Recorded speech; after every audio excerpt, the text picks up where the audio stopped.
You're listening to Learning is the New Working, a podcast by the Learning Futures Group about the future of workplace learning and the people helping define it.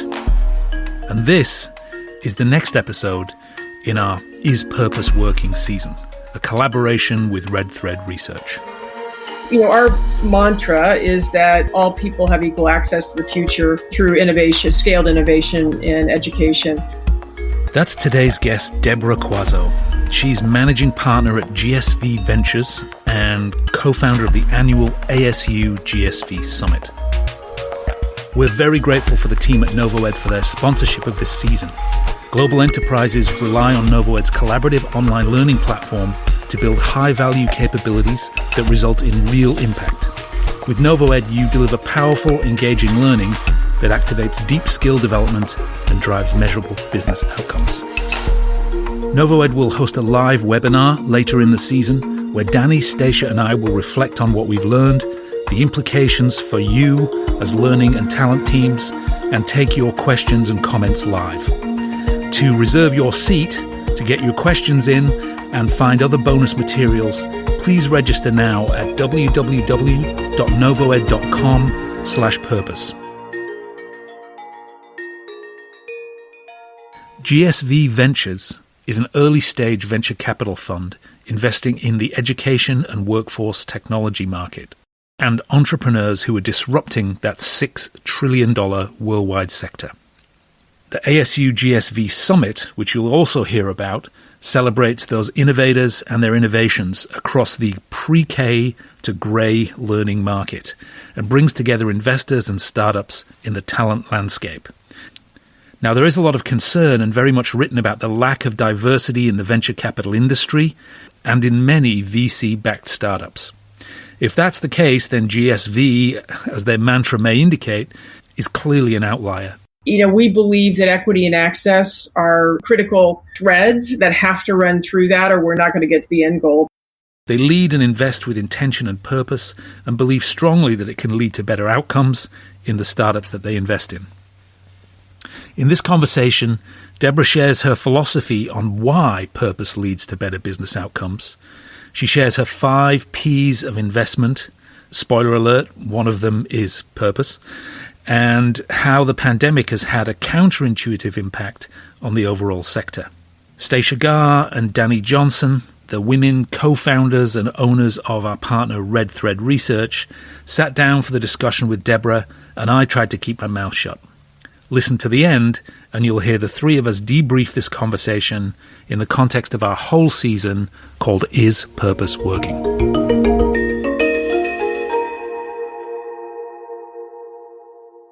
It's Deborah Quazzo, managing partner of GSV Ventures and co-founder of the ASU GSV Summit. It's hard to remember what day it is these days, but it's October 14th, 2020. Hi, I'm Danny Johnson, and I'm here with Stacia Garr. We're the co-founders of Red Thread Research, and we're collaborating with Chris Peary on this purpose-focused season of Learning is the New Working. And today we have Deborah Quazzo with us. Deborah, thanks for your time and for sharing your insights with us today. Thank you. Yeah, we've had the opportunity to participate in your conference, your ASU GSV conference, for years. And this year, I know that the conference was virtual, but I think I heard you say that something like 27,000 people registered. We had large registration, yes. It was great. I was thrilled to run a session on coaching. And Stacia and I both had the opportunity to listen to your ladies' lunch session with Gloria Steinem as well, which we thought was amazing. Good. So you've introduced us to some really fabulous and interesting technologies over the year, and we're thrilled to have the opportunity to chat with you today. Thrilled to be here. So, Deborah, we're going to start off with some quick questions to introduce you and your work practice to the folks who are listening. We're also going to be touching on your organization and career history. So just to kick us off, what part of the world do you live in and work in, and why? I live in Chicago most of the time. I don't think I've ever been here this long. So usually I'm in an airplane 2 or 3 days a week minimum, but I've been very much here with my husband and the cat, and occasionally my children. And we also have a home in San Francisco, so we do go back and forth a little bit in normal times.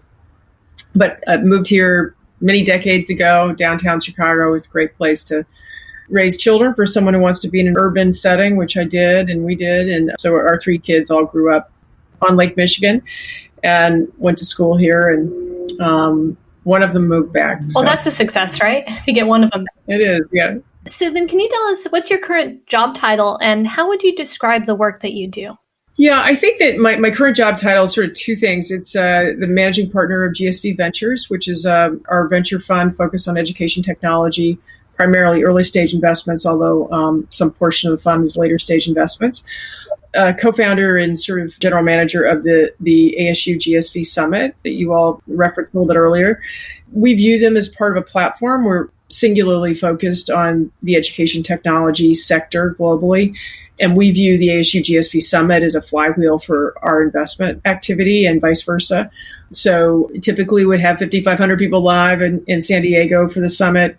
As you pointed out, Danny, we ended up at 33,000 some registrations for the summit. We've had, so the virtual move was really actually fascinating and fun.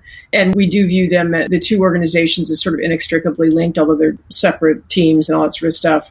But they do drive each other all around education innovation. And we have a lot of learning or HR professionals who may not have much exposure to kind of the venture capital and the investor world. Could you just kind of simply introduce what you all do and kind of how that then flows through to something they might see like a degreed product, for instance? So we look at the education space as a pre-K to gray arc of or continuum of learning and workforce skills.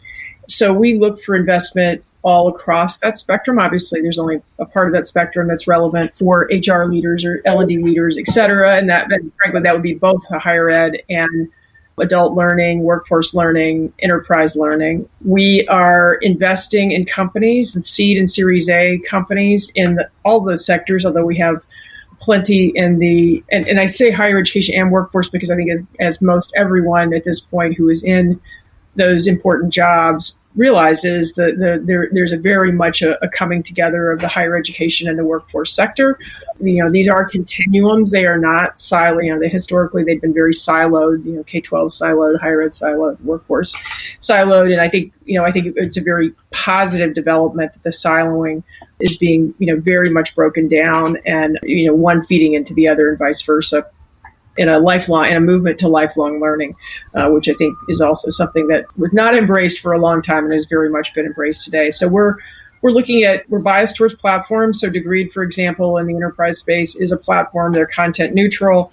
They sit in the enterprise and they help companies and their employees look at, make personal skills assessments, and then direct them to personalized learning pathways that can enhance their career mobility actually at the end of the day. But it's an open-ended, platform play in the enterprise market around learning. We're also in Guild Education, which I think is a really important provider of this sort of creating this continuum between higher education and the workforce.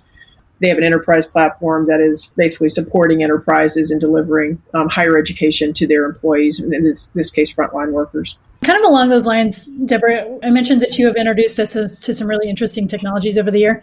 What are some of the broad trends you're seeing around learning technology, and especially for the workplace, that CLOs and talent leaders should be paying attention to? What are we seeing? We're seeing all kinds of trends. I'd actually say this one trend, the continuum between formal education and the workplace. And, we actually view the workplace as sort of our fourth education system, and that you have early childhood, K-12, higher education now. Work is now school and vice versa because of the need to upskill and reskill and address all these things. We're seeing other trends, like we have a theme called Hollywood Meets Harvard, which is just about driving better learning engagement. How do people improve learning experiences so that employees are more engaged and more likely to learn?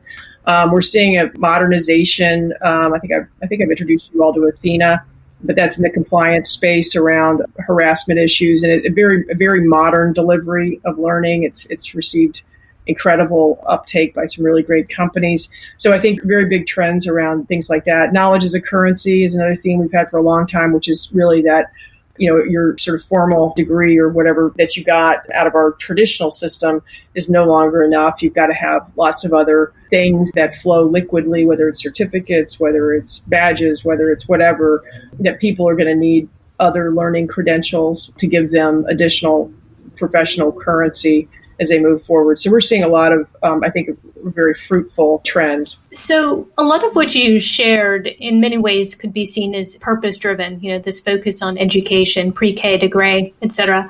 But is that part of how GSV Ventures operates? So do you all have an explicit purpose statement? And if so, what is it? Yeah, so we have a very formal, so the way we look at companies, we've always had a framework for the way we look at companies. We call it the 5 Ps, something that we've used for over 20 years. And it's basically our framework for evaluating every investment that we make. So it's, the first P is people. Obviously, there's no shortage of great ideas, but if you don't have the right people executing, you will fall flat. The product's obviously got to be differentiated and important. Potential and predictability. And then the 5th P is purpose. So we are actually not an impact fund. I mean, we don't label ourselves as an impact fund, but we do believe very, very strongly that every investment we make has, if it doesn't have impact, it's not going to have financial return. So, and that's particularly relevant in the education market. And, if you aren't addressing enough learners, then you aren't having the kind of impact that's going to really change things.